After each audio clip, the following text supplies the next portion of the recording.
Hi, it's Steve from PartSelect. Today we're going to show you how to change the drive motor on your dryer, and it's a really easy job. All we're going to need is a 1/4" nut driver and a 5/16 nut driver, a number 2 Phillips screwdriver, and a large flat blade screwdriver, a pair of slip joint pliers, and a pair of snap ring pliers. Let me show you how we do it. Now before we begin this repair, the first thing we'll need to do is to disconnect power to the dryer. So simply pull the plug from the receptacle, or if it's a hardwired dryer, locate the fuse panel or breaker panel and disconnect the power there. Now next we're going to remove the door. There are 2 Phillips screws through the center of the hinge. So just remove those 2 screws through the center of the hinge, one for the top, one for the bottom. And you'll note that they're an oval head countersunk screw.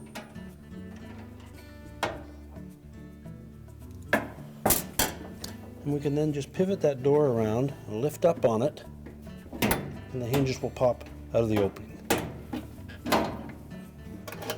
You'll see that it's an arrowhead type of hinge that fits into these 2 little slots. Then we can remove the door and set that aside. Now next we're going to remove 2 more Phillips screws on the opposite side. There'll be a little plastic cover behind those screws. We'll remove that with them. And next we'll grasp the top of that front panel and just give an outward twist on it, pulling from the inside edges out to release it, then tilt it down and lift it away from the base frame. Now to access the motor, we're next going to need to remove the front bulkhead and the drum. So we'll start by removing these 2 top screws that hold a bracket that secures the top. Once you remove the screw, tilt the bracket out and drop it down. Do the same on the opposite side. Then next we're going to remove 4 screws that secure that bulkhead. There'll be 2 on each side. You'll note that there's actually 3 screws on each side, and one of them can stay there. If you look, there's a cutout where the 2 screws are located next to each other. Just remove the screw that's in that cutout. Now on the left side, that cutout or the 2 screws will be at the bottom. So again, just remove the one that is in that little cutout. Now we can lift up slightly on the top. Just tilt it forward so that the top of that bulkhead clears the main top. Then we can lift it out far enough to access the door switch wires. We're going to remove those and take note of where they are located on the switch. And then we can set that bulkhead aside. Now next, to remove the drum, we'll have to disengage the belt from the idler and the motor. So we're just going to reach in on the left-hand side of the motor, plus in over the housing on the right till you feel that idler. And we're just going to pull the idler to the left. That'll release the tension on the belt. So we're going to roll it off the idler as well as off of the motor pulley. We can then pull that drum forward. You will need to lift the main top a bit.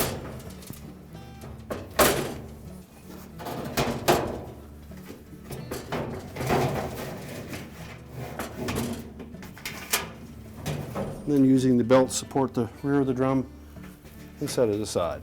Now next we'll need to remove the front of the blower housing. It's held in place with 1/4" hex head screws. So locate all the screws and then remove them. And then next we need to remove 1 single 5/16 screw that secures that front to the base of the dryer. And then you can lift that blower cover off and rotate it out of the way. So next we're going to remove the spring to the idler. So just take a pair of pliers and get a good grip on that spring and roll it out. You'll note that that spring has a curled end that fits into the idler bracket and a hook end that fits into a hole in the base. And next we're going to remove those 3 5/16 screws that hold that motor bracket to the base. There are 2 at the front of the motor, right in behind the blower, and then 1 at the very rear on the left side.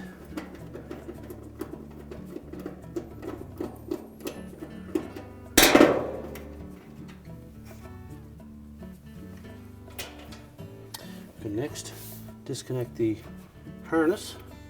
If it's a one-piece harness like this, just release the 2 locking tabs on the side and pull up on it. And if yours is wired individually, pull each of the wires off of the motor switch. Now we can then just pull the whole assembly forward and disengage this little tab at the back, but we'll also have to support the outlet blower tube. And you'll note that it's notched out there where it will fit into the seam on that pipe. And pull it out far enough that we can access a 1/4" hex head screw on the back here where there's a green ground wire attached to the motor bracket. So remove that screw and pull the wire harness out from underneath the motor. And then lift the assembly out of the dryer. Now our next step will be to remove the blower wheel. So next we're going to take this spring clamp off using our pliers. Just compress that and lift it away. And next you'll note a little snap ring there that needs to be removed. While we're here, check the fit of that blower wheel on the motor shaft. It should fit snug, and if it doesn't, such as the case here, you should replace that blower wheel as well. Lift it off the motor shaft, set it aside, and you'll see 4 5/16 screws that secure the blower housing to the motor bracket, so those need to come off. It's also a good time to clean this blower housing out, remove any built-up lint, and just lift the blower housing off of the motor shaft, set it aside. And there is one more snap ring on that motor shaft that needs to be removed.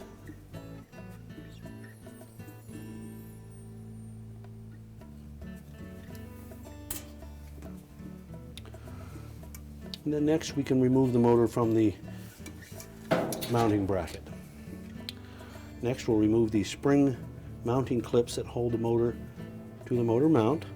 So we'll need to put on some safety glasses, and then we're going to take a large flat blade screwdriver, and we're just going to go down into the hook end, put some downward pressure and outward pressure, and pry it.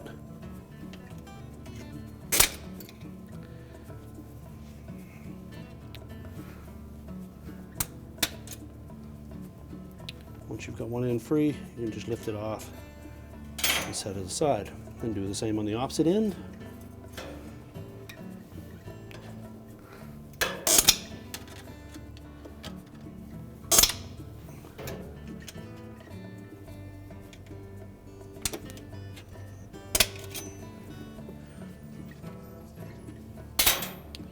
And then lift the motor free of the motor mount.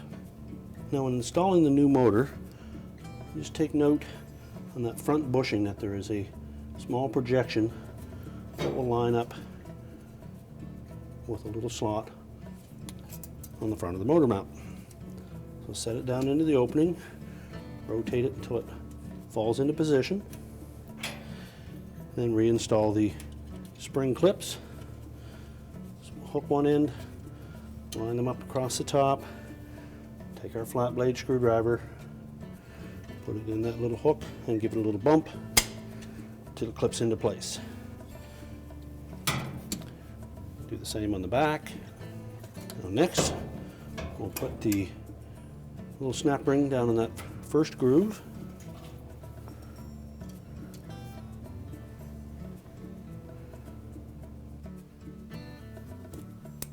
And make sure it fits firmly into that groove on the shaft. Now we'll put the blower housing back into position. We'll start with one screw, line it up with the hole on the front of the motor mount. We won't tighten that yet, we'll just put it in enough to secure it. And we'll install the other three and then tighten them all securely. Next, we'll reinstall our blower wheel, or if you needed to replace it, put our new one on. Push it firmly down over the motor shaft. And then install the snap ring. And again, just expand that ring enough to get it over the shaft and make sure it fits into the groove. We can then put the spring clamp over the hub.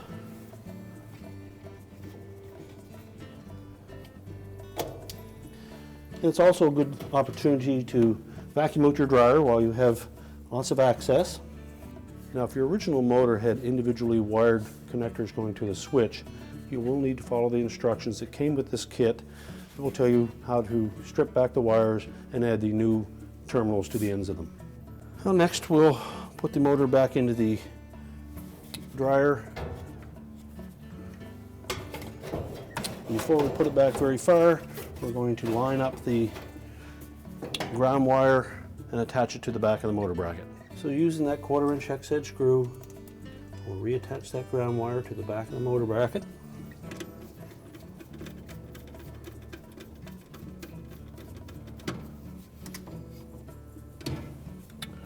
And also make sure that our idler wheel is in good shape. If it needs lubrication, you can pop that E-ring off of there and lubricate that shaft, or if the idler is in rough shape, you can replace it at this time. Now next we're going to put this tab on the motor mount into the slotted opening at the back. And at the same time we're going to lift up on that outlet vent and make sure it fits over the blower housing, and push the whole assembly back until the screw holes line up in the motor mount base. We'll reattach those 3 screws and make sure all 3 of those screws are nice and snug. Reconnect the motor harness.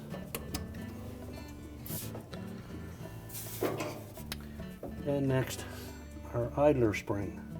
So we're going to put that hook portion down through the base. And we'll have the looped section that we'll need to connect through this little plastic grommet. Make sure it's attached firmly. And while we have the drum mount, we should also check the rear drum rollers, make sure they turn freely. And if not, you'll either need to lubricate those with a good quality appliance oil or replace them. And we can next rotate the front of the blower housing into position and then reinstall the 1/4" screws that secure that, and also replace the 1 5/16 screw that secures that blower cover to the base. Now next we'll reinstall the drum. Before we do, we'll have a look at that belt. Just look for any signs of cracking or it's dried out, and it will need to be replaced as well. Now the routing of that belt around the idler and motor pulley will be that there'll be a loop underneath the idler pulley and around the motor pulley and then around the drum. Now inspect that belt before you put it back on. If it shows signs of cracking or fraying, it should be replaced. So just drape that belt around the drum for now. Take up the slack and we'll set it into the opening. Again, we're going to have to lift up that main top enough to get it all the way back. And we're going to set it up on top of the rear drum rollers, taking care that we fit it in around that rear felt, that we don't pinch the felt anywhere. And then we'll reach in over top of the motor and blower and reinstall the belt. The groove side of the belt will go against the drum and the motor pulley, and the flat side of the belt will go against the idler. We'll push the idler over to the left, slide the belt in underneath of it, make sure it's sitting down into the motor pulley. And then just tilt that drum back into position, holding a little pressure against the back wall, and rotate it a few times. You should see the blower wheel turning. Indicates that it's properly threaded on there. Reaching over top, and check and see the position of the belt on the drum. It should not be in that recessed area at the back. If it is, just pull it forward and rotate it again. And now we can put the front bulkhead on. So we'll begin by reattaching the wires to the door switch. You'll take note that there is a light colored terminal and a darker colored terminal. The light terminal is for the white wire. The darker terminal will be for the yellow wire.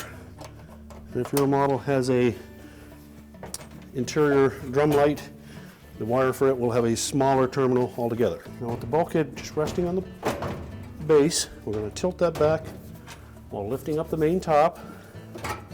Make sure that the drum glides get in underneath the drum. Make sure that we haven't pinched that front felt.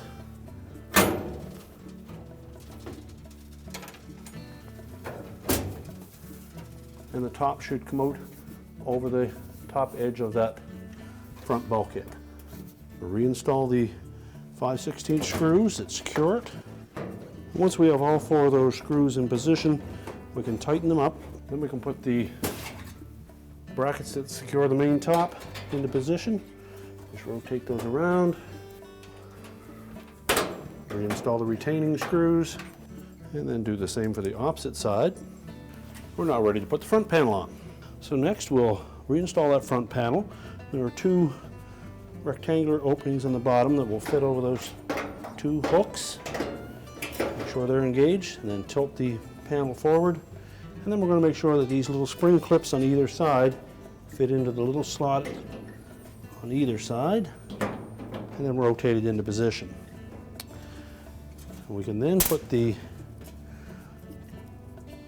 2 spacers and screws on the non-hinge side. Make sure you use the larger flathead screw for these, and don't over tighten these or you'll crack that plastic spacer. And just make sure it's snug enough that front panel can't rattle. And next we'll put the door on. Now we'll need to line up those arrowheads on the hinges with the slots through that bulkhead. So we'll start with the bottom one.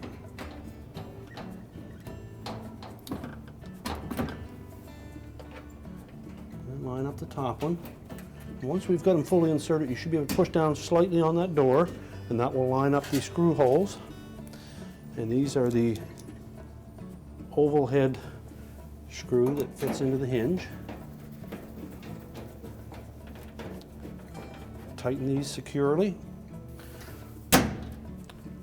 We're now ready to reconnect the power, and our repair is complete. I told you it was an easy job. Thanks for watching, and good luck with your repair.